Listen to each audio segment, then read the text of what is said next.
Maraming salamat, Secretary Mendoza.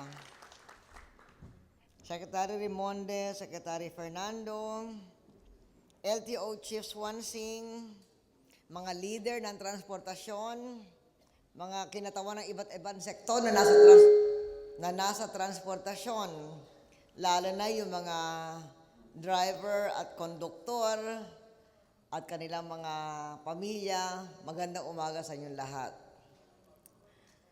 Unang-una, congratulations at salamat sa DOTC sa mabilis na pagtugon sa utos na tulungan ang mga driver at jeep at iba pang pampasaherong sasakyan sa panahong ito sa biglang pagtaas ng presyo ng langis at ibang pangbilihin sa buong mundo, hindi lamang sa Pilipinas. Ang sunod-sunod na pagtaas ng presyo ng langis ay nagmumula sa pandaigdigang pamilihan.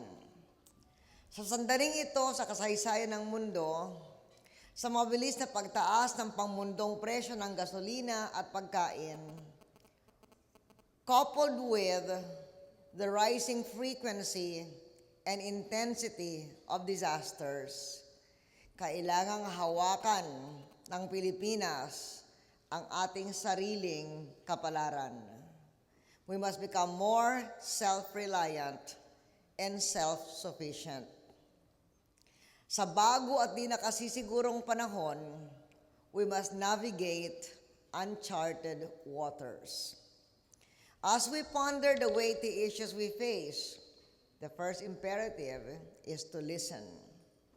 To listen to the cry of our people for succor and support. To ponder the call of well-meaning sectors for long-standing policies to be reviewed, and to lend our ears to one another's insights and ideas, united by a singular wish to ease the pains and address the concerns of ordinary Filipinos. We have been listening, pondering, lending our ears, and taking needed actions, harnessing all the resources at our command. To give relief to the millions of our poor, burdened by escalating world rice prices, we have maintained NFA rice at 18.25. And to do that, we have spent 8 billion pesos and counting. Sa Thailand, 56 per kilo ang bigas. Sa Vietnam, 67. At doon pa tayo bumibili.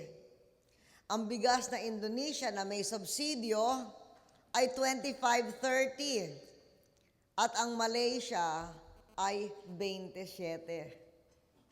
Kaya mas mababa ang ating presyo, maging commercial o maging NFA.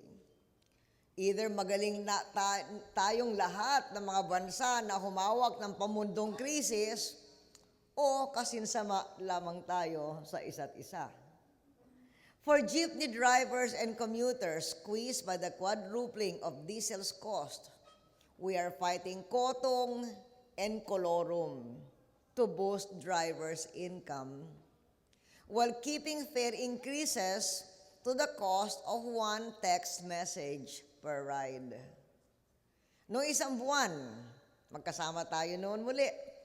Nagpalabas tayo ng 4 na bilyong piso mula sa koleksyon ng value-added tax sa langis.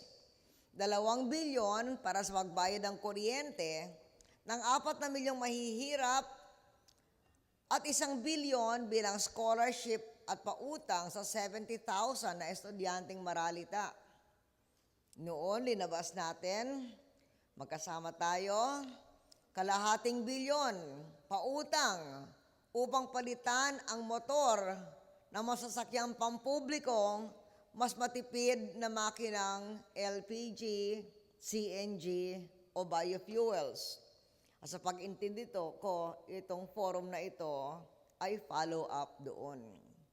Doon sa biofuels, upland farmers also stand to benefit from Jatropha seedling propagation or planting. Meron ng 900 hectares sa Tamlang Valley sa Negros Oriental, 500 sa Fort Magsaysay, 200 sa Camarines Sur, 100 sa General Santos City na bibisitahin ko pagdating ng 21st of July, 60 hectares in Nara, Palawan, 40 para sa Tri-Cap, yung mga katutubo in Cagayan de Oro, 14 hectares in Bohol, 5 hectares in Cadiz in Negros Occidental.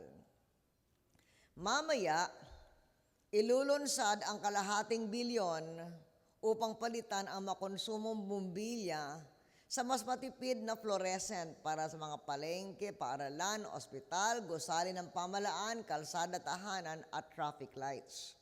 Doon ako pupunta mula dito. Nauna na nga si Mayor P.B. Trinidad dahil participant din siya doon. Sa sunod na katas ng VAT na nakolekta naman mula Abril hanggang Hunyo, may karagdagang 1 billion na pambayad ng kuryente ng mahihirap. At yung ginagamit ko itong pagkakataon para ilunsad, kalahating bilyon ng kapital na ipauutang sa mga may bahay at kapamilya ng mga namamasalang tsuper at konduktor.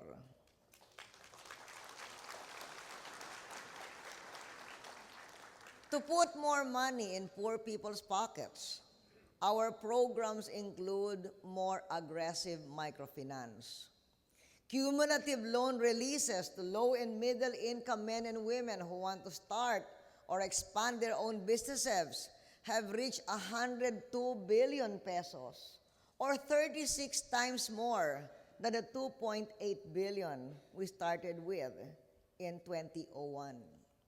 Some of the institutions involved are the Land Bank with a loan portfolio of 69 billion, People's Credit and Finance Corporation, 8 billion, National Livelihood Support Fund, 3 billion, DBP, 1 billion, and DSWD SEAK, 800 million.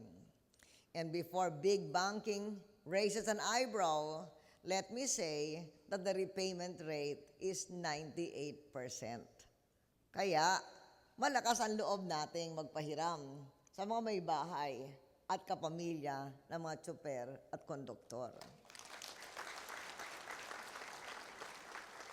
So today, I take this opportunity to direct all government-owned and controlled financial institutions and corporations currently involved in grassroots microfinancing to craft a special, easily accessible 400 million peso, half a billion peso microfinancing program for the wives of the immediate family members of drivers and conductors of public utility vehicles such as PUJs, PUBs, taxis, and FX, to be funded from additional VAT revenues resulting from the high price of oil.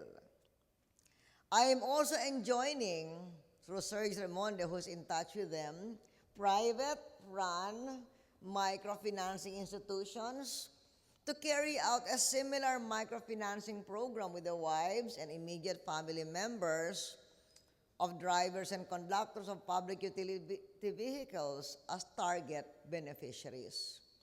Kailangan humanap na naiibang mga paraan sa panahon ng pagsubok. Bago at naiibang pagdugon ang programa sa munting pautang para sa mga may bahay at kapamilya ng mga manggagawa sa hanay ng transportasyong pampubliko. Umas-asa tayo na makadaragdag ito sa kita ng kanilang mga mag-anak at hindi aasa lamang sa nag-iisang kita ng tsuper o konduktor sa pamilya. Mapasibol din sana ng programang microfinance ang masigasig na diwa ng pagnenegosyo ng ating pinasisigla para sa paglago ng ekonomiyang pambansa.